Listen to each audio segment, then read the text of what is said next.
Welcome back to MOVIEidol. So finally we have some season 10 news to talk about. Skybound posted their mailbag about a week ago or so, and I planned to get to it before the weekend, but I was super busy last weekend, so I'm posting it here now. In this mailbag, they do give an update on certain things regarding like the time jump from season 9 to 10. They answer a few things regarding Negan as well as Carol and the Kingdom. Also stuff with Rosita, and they also tease that Rick Grimes movie news is coming very, very soon, so I want to break down all of that. Before we jump in, obviously be careful for spoilers for The Walking Dead season 9. Also, in case you haven't yet, because I had to make a new account, make sure to go follow me on Instagram. It's just at MOVIEidol. So like I said, Skybound posted a mailbag, and in it they talked about The Walking Dead season 10, talked about things that we should expect. And there's a lot of stuff. I'll leave a link down below if you guys want to read everything. I just chose the most important things, the stuff that I do want to talk about, stuff that we didn't even actually know yet. Stuff we've already assumed as well, but I do want to talk about it because it's really awesome that we actually got the clarification on that. And the first thing they confirm is that the time jump from season 9 to season 10 is going to be like a season or two. So since it was winter in the season 9 finale, in the season 10 premiere, it's likely going to be summer, right? So we'll jump over winter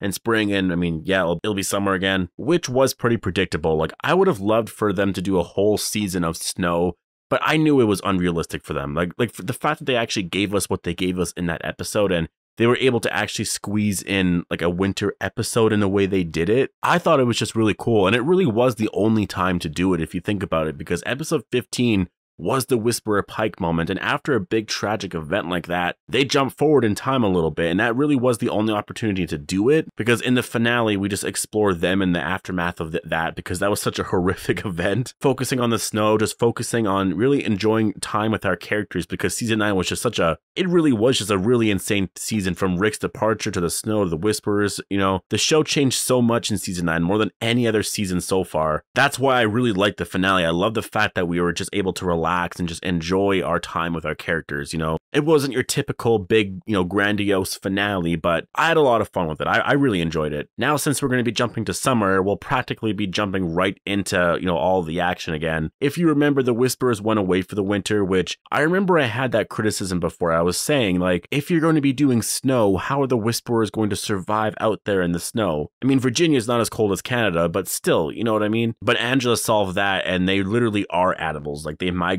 south for the winter. So since it's going to be summer in the season 10 premiere again, I imagine the Whisperers are going to be jumping right back into the fold. My prediction right now for the season 10 premiere and how I think the Whisperers are going to be introduced back into the mix is, I think the season 10 premiere will focus on maybe the radio storyline, potentially. It'll introduce something with Michonne where we look back and we're like, oh, okay. However she leaves, if she dies or if she leaves for the Rick movies, we'll look back at that moment and be like, okay, so that's, like that was her last happy moment here or what have you. It could be very similar to what they did with Rick, Michonne, and Judith back in the season 9 premiere. And I think they're going to deal with Hilltops Leadership. They're going to deal with Rosita's baby, and we'll talk about that later on in the video. We'll be dealing with home issues, right? And then towards the end of that premiere is where I think the Whisperers are going to arrive back into their area, and they'll notice that they've been crossing that border all along, because our group just figured, well, they're not around anymore, so I guess we're safe. They crossed once or twice, nothing was happening, and they're like, well, we might as well keep crossing. They probably left. Now, I know a lot of you guys have been wanting to know more about the Rick Grimes movie and whatnot, and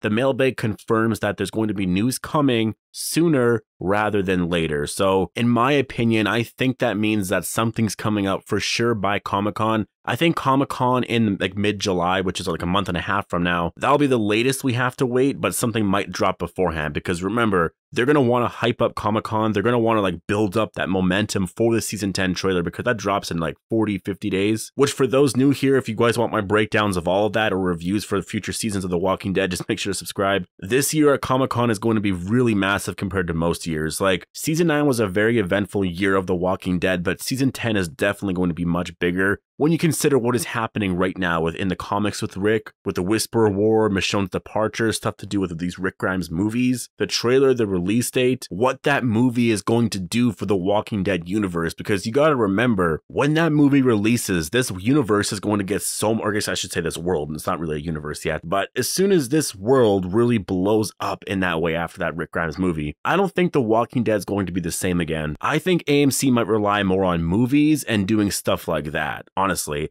I think they want this Rick Grimes movie to be super successful, because if it is, they'll be able to do way more movies and they might actually be able to release things in theaters. I mean, the Rick Grimes movie, they could probably release into theaters anyways. I hope they do that, but I'm not sure if they're going to. I know a lot of people would watch. I'm assuming so, right? They still have like 4 or 5 million people watching. I think it's like 6, 7 million people once later numbers come in, and that's not even including all the people who watch it illegally online or, you know, watch it on Netflix later on in the year and what have you. Not even just that, ignoring all that, which could be about 8 to 9 million people still. If a trailer drops for the first Walking Dead movie releasing in theaters, a lot of people are going to go watch that. A lot of movie reviewers online are going to actually watch that. They're going to review it. There's going to be a lot of hype for it. But anyways, we'll have to see what happens with this first Rick Grimes movie. I hope it's done really, really well. And this update apparently is coming sooner rather than later, so I really look forward to that. Also, apparently, according to the mailbag, Negan will be getting a lot more screen time, which is something that I already expected because, I mean, season 9 was supposed to be his imprisonment season, right? For everything that he did in season 7 and 8, and I guess technically at the end of season 6. Season 9 was supposed to be the season where we were just away from him. And it really sucked because I wanted more of him. Like, it's funny, at the end of season 8, I wanted Negan to just go away. Like, I loved the character, but I kept associating The Walking Dead's downfall with Negan, and I just wanted him to go away. I wanted to focus on the Whisperers. I wanted to focus on something completely different. Season 9 showed me that, no, it's not actually Negan. It was really just the writing all along, because I wanted way more Negan last season. I really did. When he broke out in the mid-season finale, I thought that was it. I thought he was actually out. I thought we were going to be getting a Negan versus Beta later on that season, which is something they also confirm is likely going to be happening because they probably will follow the comics in this moment. Negan will run into Beta. Negan versus Beta will happen in season 10, so I really look forward to that. I actually want to do a video in the next week or two where I talk about Beta and Negan, because there's a really interesting story I think they could do with both of those characters, as well as Daryl, but I'll talk more about that in that future video. Also, they confirm, which we already kind of knew, which is Carol is now living in Alexandria permanently. Obviously, that could always change in the future, but the reason why I want to talk about that is because they also confirm that the kingdom is not going to be rebuilt, at least for the foreseeable future, which is something that I'm really, honestly, I love. I'm not really going to miss the kingdom. I've never really been that big of a kingdom fan. I've been more of an Ezekiel and like Shiva fan, not necessarily the kingdom too much. I don't know why, I just really wasn't a fan of the community. And so since I'm a big Ezekiel fan, you can imagine how happy I am that he's at the Hilltop now. I hope he's the leader of the Hilltop. I think that'd be really amazing. But the kingdom is not going to be rebuilt, which is, I really think that's just, I think that's smart. You know, from a writing standpoint, you want to shed these communities. Like, we have way too many. Focusing right now on the Hilltop and Alexandria and the Whisperer base, I think it's just perfect. Focus on those 3 areas. When you have so many all the time, it's really hard to focus on all of them. And earlier in the series, we were always leaving communities, right? Like, our group was never in any community. The kingdom's been around for a very long time now, for season 9, 8, and 7. It's about time we lost that community, right? Which, speaking of leadership and communities, season 10, which the mailbag confirms, is going to focus on Hilltop's leadership. So what they're talking about is obviously the fact that the Hilltop has no leader right now because Tara is now gone, Enid is now gone, Jesus is gone, Maggie is gone, Gregory died, I guess, years before that. There are no characters to lead the Hilltop right now, and Ezekiel's there, a bunch of other characters are there. Ezekiel seems to be the most logical choice just because he actually has leadership experience, but the Hilltop, they do elections, so we'll see how that goes. I imagine Ezekiel's pretty charismatic. I think he'll probably win, if he even cares to be the leader, right? This is something I think the season 10 premiere is going to get a lot into. I imagine in the season 10 premiere, they'll probably already have it figured out, or in the premiere, there will actually be an election. Because remember, there's going to be like a 2-season time jump, right? Hilltop would have had to have figured out something by then, or at least held an election, or people would have been campaigning for something, you know what I mean? I think the premiere will definitely deal with Hilltop's leadership. Also, one thing that I found very interesting is that they confirmed that Rosita most likely had her baby already. And the reason is because of the time jump between season 9 and 10. Remember, it's like 2 seasons. Say it was like November or it was like December or something in the season 9 finale. If they're jumping all the way to summer and it's like May or June, I know that's technically still spring, but my point is they're jumping like 4 or 5 months in time, right? And beforehand, like, she was what, 4 months pregnant already, 5 months pregnant? So I think there's a chance that she had her baby off screen. I think there's a very, very high chance that she's already had that baby off screen, or maybe in the season 10 premiere, we're going to see her give birth. I thought she was still going to be pregnant for the first half of season 10 and maybe have that baby in that first half, but I guess it makes sense. Like, she's not going to want to have that baby, or I guess if you're writing it,